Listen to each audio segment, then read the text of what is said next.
캄보디아에서 한국인을 겨냥한 중대범죄가 잇따라 발생하자 우리 정부가 강력 대응에 나서고 있습니다. 대통령실은 캄보디아 한국인 범죄 대응 TF를 구성해 첫 회의를 열었습니다. 위성락 국가안보실장 주재로 열린 이번 TF 회의엔 외교부와 법무부, 경찰청 등 관계부처 담당자들이 참석했고 캄보디아 내 취업 사기, 감금 피해와 관련 범죄 대응책이 논의됐습니다. 위성락 안보실장은 무엇보다 우리 국민의 신속한 송환을 강조했습니다. 감금된 이들의 범법 행위에 대한 조치는 당연한 것이지만 인도적 조치 차원에서 위험에 처한 우리 국민들의 송환이 신속히 이루어져야 한다며 당국의 조속한 대응을 당부했습니다. 이재명 대통령은 앞서 캄보디아 범죄로부터 우리 국민을 보호하기 위해 외교적으로 총력을 기울이라는 기본 대응 방향과 원칙을 지시했습니다. 캄보디아 내 한국인 대상 범죄를 근절하기 위해 대통령실은 관련 조직 범죄에 대해 엄격히 법 집행을 해나가겠다고 밝혔습니다. 외교부도 이 대통령 지시에 따라 캄보디아 정부의 협조 확보 등 다양한 조치를 진행했고 필요시 추가 조치를 이행할 계획입니다. 경찰은 캄보디아 내 한국인 범죄 피해 사망자 전수조사 강화를 검토 중입니다. 현지 경찰서에 한인 사건 처리 전담 한국인 경찰관을 파견하는 코리안 데스크를 설치하는 방안도 추진하고 있습니다. 경찰청은 오는 23일 국제경찰청장 회의에서 캄보디아 경찰과 양자회담을 통해 코리안 데스크 설치와 현지 경찰의 강력 대응을 요구할 방침입니다. 국제공조수사 인력 30명을 보강하고 인터폴이나 아세아나폴 등 국제경찰기구와 초국경 범죄 합동작전도 진행하기로 했습니다. 외교부, 행안부 등 관계부처와 협력해 캄보디아뿐 아니라 한국인 대상 범죄가 빈번히 발생하는 지역 내 경찰 영사 파견도 확대할 예정입니다. KTV 이혜진입니다. 이재명 대통령이 대통령실 참모들과 둘러앉아 문화 정책에 대해 검토하자며 수석 보좌관 회의를 시작했습니다. 이 대통령은 21세기 국제사회에선 문화가 국격이자 국력의 핵심이라며 최근 K컬처를 통해 대한민국의 위상이 한층 높아졌다고 말했습니다. 문화 강국의 첫 입구에 우리가 들어서고 있는 것으로 생각됩니다. 우리 대한민국이 높은 문화의 힘으로 세계를 선도하는 주요 국가로 발돋움하고 있습니다. 이어 K-팝부터 K-드라마, K-푸드, K-뷰티에 이어 K-데모크라시까지 세계의 선망의 대상이 됐다고 언급하며 문화의 핵심 영역에 민주주의가 포함돼 있다고 강조했습니다. 이 대통령은 그러면서 우리 문화 생태계를 포괄하는 종합적인 대책이 필요하다고 설명했습니다. 문화 콘텐츠 기반 확충에 필요한 규제 혁신은 물론 문화예술인 사회 안전망 강화를 위한 정책 마련에도 속도를 내줄 것을 당부했습니다. 또 연계 산업과 시너지 효과를 높일 수 있는 방안도 논의해 볼 것을 주문했습니다. 창의적인 문화 혁신 강국 실현에 대한민국의 미래가 달려 있다라는 그런 마음가짐으로 관련 정책 전반을 세심하게 잘 설계해 나갔으면 좋겠습니다. 이 대통령은 아울러 정기국회 국정감사가 시작됐다면서 정부는 국민의 대표인 국회의 국감에 적극적이며 능동적으로 협조하라고 재차 강조했습니다. KTV 최영은입니다. 도널드 트럼프 미국 대통령이 약값 인하 정책을 발표하는 자리에서 미중 정상회담을 취소했냐는 질문이 나왔습니다. 중국의 히토류 수출 통제 직후 트럼프 대통령이 자신의 SNS를 통해 한국에서 열리는 에이펙 회의에서 시진핑 중국 국가주석을 만날 예정이었지만 이제는 그럴 이유가 없어 보인다고 적었기 때문입니다. Just want to confirm, have you canceled your meeting with President Xi? And No, I haven't canceled, but I don't know that we're going to have it. But I'm going to be there regardless, so I would assume we might have it. 미중 정상회담과 별개로 이달 말 개최되는 경주 에이펙 정상회의를 계기로 한국을 방문한다는 뜻을 재확인한 겁니다. 트럼프 대통령의 방한을 계기로 한미 정상회담도 열릴 예정입니다. 외교부는 트럼프 대통령이 에이펙 정상회의 주간의 방한에 가능한 일정에 참석할 것으로 본다며 한미 간 정상회담도 개최될 예정이라고 밝혔습니다. 그러면서 우리 정부 출범 5개월 이내에 한미 정상의 상호 방문이 완성된다는 의미가 있으며 이에 걸맞은 예우와 충실한 일정을 준비 중에 있다고 강조했습니다. 조현 외교부 장관도 국회 국정감사에서 트럼프 대통령이 방한하게 되면 지난 8월 한미 정상회담 이후 진전 사항을 점검하고 향후 협력을 한층 더 격상하는 방안에 대해 협의하고자 한다고 밝혔습니다. 한편 외교부는 트럼프 대통령이 에이펙 정상회의 본회의에는 불참할 가능성이 크다는 일부 보도와 관련해 미국 측은 의장국인 우리나라와 긴밀히 협력하며 각 급에서 에이펙에 적극 참여해왔다고 설명했습니다. 이어 정부는 의장국으로서 이번 정상회의를 통해 아태 지역 내 미래 공동 번영을 위한 협력과 소통의 메시지를 발표할 수 있도록 에이펙 회원들과 지속 협의해 나가겠다고 덧붙였습니다. KTV 문기혁입니다. 중앙재난안전대책본부는 13일 오후 6시 기준 국가정보자원관리원 화재로 중단된 행정시스템 709개 중 273개를 복구했다고 밝혔습니다. 전체 복구율은 38.5%입니다. 중요도가 큰 1등급 시스템은 전체 40개 중 31개가 정상화돼 77.5%의 복구율을 보였습니다. 2등급 시스템은 51.5%, 3등급 44.8%, 4등급 시스템은 26.5%가 정상화됐습니다. 중대본은 5층 화재와 무관한 시스템은 복구를 마쳤다고 밝혔습니다. 화재나 분진에 직접적인 영향을 받은 전산실과 장비의 복구도 신속하게 추진 중입니다. 주말 동안 기존 700여 명 복구 인력 외에 제조사 복구 인원 80여 명을 추가 투입하여 복구 작업에 집중하였습니다. 상대적으로 피해가 경미한 파일 전산실은 분진 제거가 마무리됐습니다. 파일 전산실에 전기 공급이 재개된 만큼 복구에 속도를 낼 방침입니다. 대구센터 이전도 속도를 내고 있습니다. 중대본은 대구센터로 이전할 시스템 20개 선정을 마쳤습니다. 또 일부 시스템은 민간 클라우드사, 소관부처와 협의를 마치고 이전을 시작했다고 밝혔습니다. 한편 중대본은 안전과 보안, 신뢰 3대 원칙 아래 복구를 추진합니다. 복구 속도도 중요하지만 현장 안전이 전제되지 않으면 어떤 성과도 의미가 없다며 복구 작업 모든 단계에서 위험 요인을 철저히 점검하겠다고 밝혔습니다. 국정자원이 주요 정보통신 기반 시설인 만큼 출입 통제부터 데이터 접근까지 모든 과정에서 철저한 보안 원칙을 지키겠다고 강조했습니다. 또 국민과 기업, 지자체와의 신뢰를 위해 복구 과정에서 투명한 소통을 진행하겠다고 말했습니다. KTV 윤현석입니다. 구윤철 경제부총리가 국회 기획재정위원회 국정감사에 출석해 대외 경제여건 관리 방향을 설명했습니다.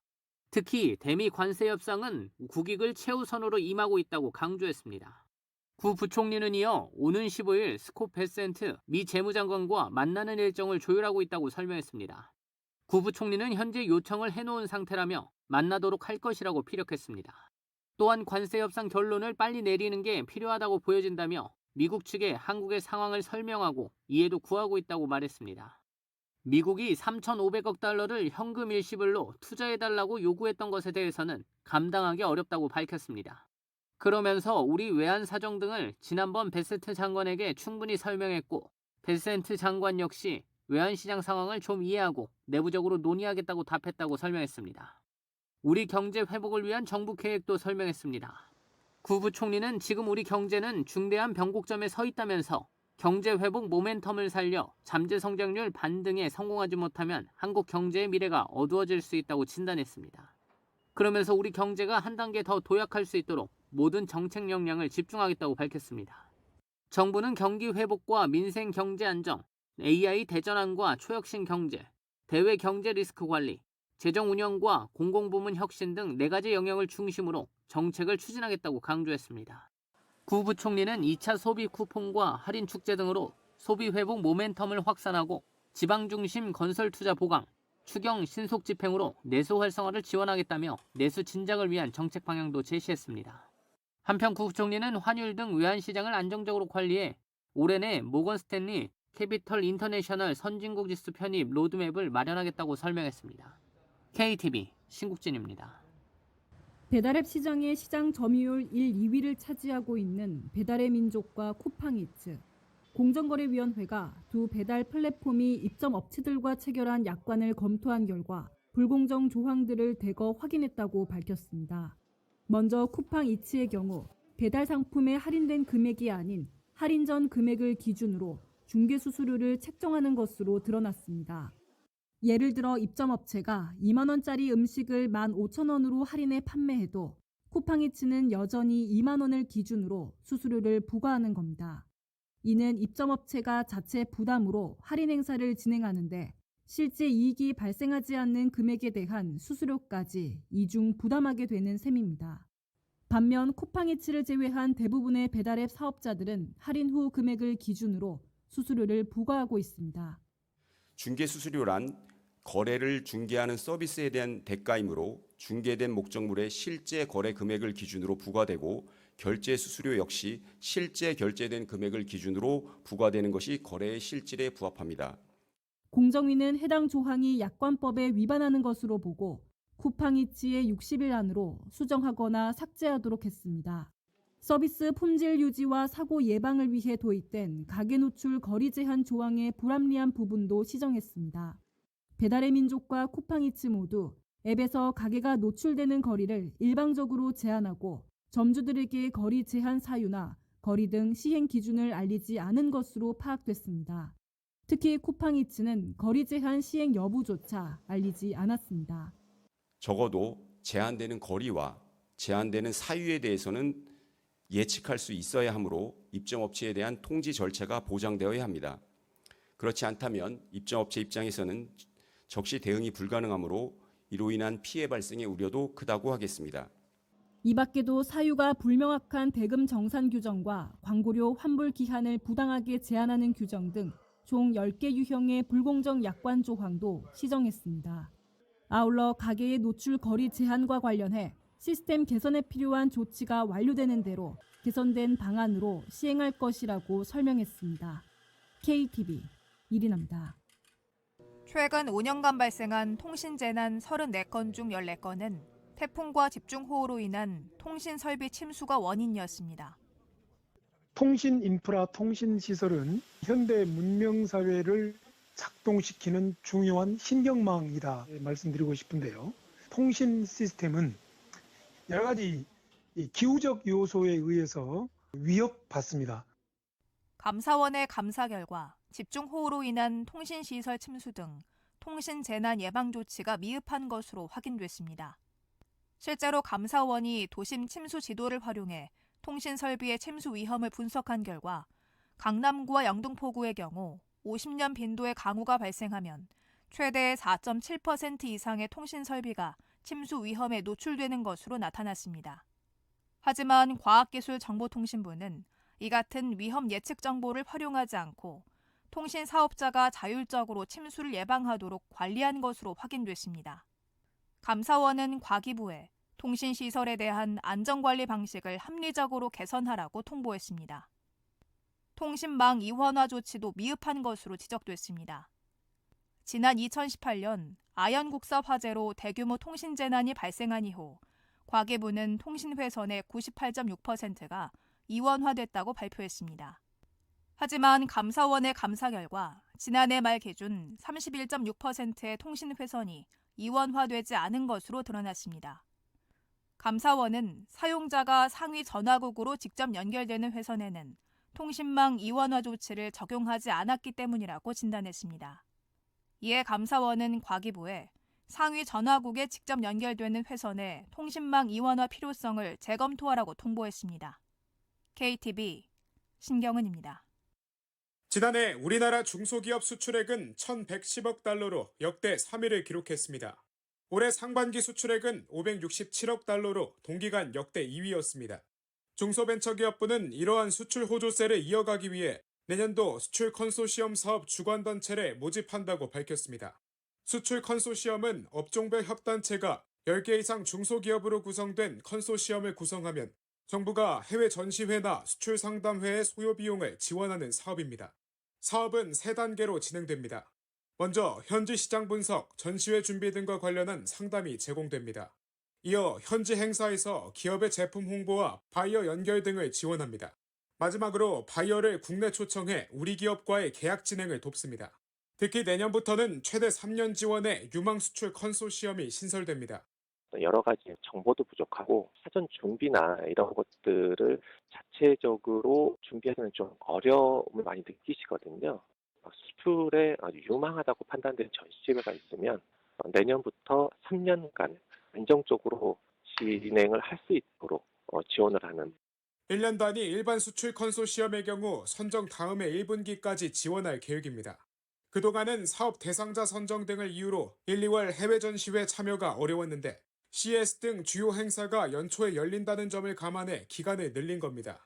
아울러 중개부는 이번 사업을 통해 뷰티, 패션 등 주요 소비재 분야와 테크 서비스 등 신기술 지원을 강화할 방침이라고 설명했습니다.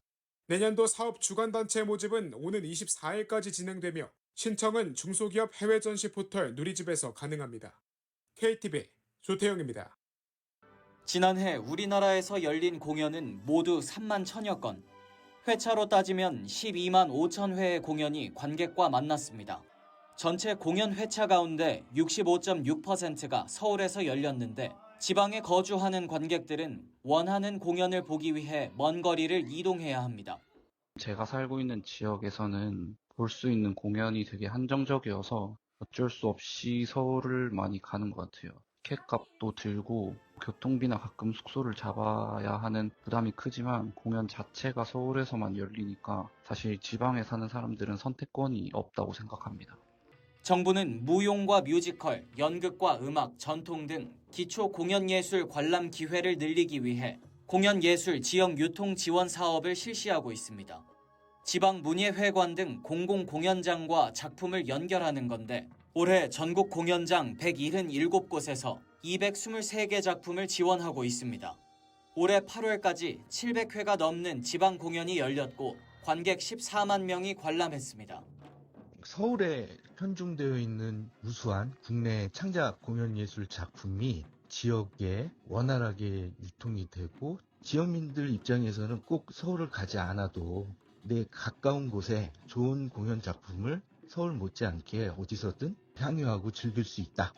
문화체육관광부는 다음 달 25일까지 내년 사업에 참여할 공연단체와 시설을 공모합니다. 민간 공연단체와 유료로 상연된 공연 작품, 서울외 지역 공공공연시설이 대상입니다. 이번 공모는 공연예술 유통 파트너 플랫폼에서 진행됩니다. 공연단체가 유통을 희망하는 작품을 등록하면 공연시설이 관심 작품을 선택하는 방식입니다. 공연 작품과 시설이 서로 선택한 경우 사업비를 최종 지원합니다. KTV 김찬규입니다. 최근 통신, 금융사 등에서 해킹으로 인한 대규모 개인정보 유출 사고가 잇따르고 있습니다. 개인정보보호위원회는 반복되는 개인정보 유출 방지와 예방을 위한 제도 개선 TF를 꾸려 관련 제도 개선을 본격 추진한다고 13일 밝혔습니다. 개인정보 보호와 정보보안 분야의 경험과 전문성이 높은 학계, 법단체, 법조계 등 전문가를 구성해서 10월 중에 TF를 출범한 후 연내 관련된 구체적인 제도 개선 방안을 마련할 계획입니다. 앞서 개보위는 2023년 관련법 개정을 통해 정보 유출 사고 기업에 부과하는 과징금 수준을 상향했습니다. 그럼에도 사고가 잇따르자 지난 9월 11일 발표한 개인정보 안전관리체계 강화 방안의 후속 조치로 이번 대책을 마련한 겁니다. 먼저 사고가 반복되는 등 정보보호에 소홀한 기업에 과징금 가중을 강화합니다. 이를 위해 개보위는 엄정 제재를 부과할 수 있는 가중 요건 구체화 방안을 검토하고 과징금 상향과 징벌적 과징금 도입을 검토한다고 밝혔습니다. 또 온라인상 정보를 불법 유통하는 자에 대해서는 형사처벌 근거를 개인정보보호법에 마련하는 방안도 검토합니다. 제재 강화와 함께 예방을 위한 투자도 확대합니다. 이를 위해 개보위는 기업의 대규모 개인정보 처리 분야 정기 점검 근거를 마련합니다. 또 암호화나 인증 등 기업의 정보 보호 노력에 대해서는 인센티브를 강화하는 방안을 모색하기로 했습니다. 유출 시 피해 확산을 막기 위해서는 유출 가능성이 있는 모든 사람에 대한 개별 통지를 확대하는 등 유출 신고와 통지 의무를 강화하는 방안이 검토됩니다. 아울러 개보위는 과징금을 재원으로 실제 피해 구제와 정보 보호 투자에 활용하는 기금을 신설하는 방안도 검토할 계획입니다. KTV 최유경입니다. 흐린 하늘 사이로 빗방울이 떨어지고 한결 무거워진 옷차림을 한 시민들이 우산을 쓴 채 발걸음을 재촉합니다. 이번 주는 가을 장마인 듯 비가 자주 올 것으로 전망됩니다. 오늘 오전 중부지방을 중심으로 내리기 시작한 비는 전국 대부분 지역으로 확대되겠습니다. 특히 강원 영동에는 내일까지 최대 120mm 이상의 많은 비가 예상됩니다. 이 지역에는 오늘 밤부터 내일 새벽 사이 시간당 20mm 안팎의 강한 비가 쏟아질 수 있어 주의가 필요합니다. 그 밖에 경북 동해안에 80mm 이상, 수도권과 충청에도 많게는 70mm의 비가 오겠습니다. 이번 비는 내일 대부분 그치겠습니다. 남부지방을 통과하는 저기압의 영향으로 14일 화요일 오전까지 전국 대부분 지역에 비가 내리겠고 오후부터는 북서쪽부터 차차 그치겠습니다. 그러나 주 후반까지 전국이 흐린 가운데 가끔 빗방울이 떨어지는 곳이 있겠습니다. 기상청은 비가 내리는 지역에서는 가시거리가 짧아지고 도로가 미끄럽다며 교통안전에 유의할 것을 당부했습니다. 비가 내리면서 기온도 크게 오르지 못했습니다. 오늘 한낮에는 서울이 18도, 춘천은 15도, 대구는 21도로 어제보다 서늘했습니다. 주 후반에는 북쪽에서 찬 공기가 남하하면서 중부지방을 중심으로 한층 더 쌀쌀해질 전망입니다. KTV 김유리입니다.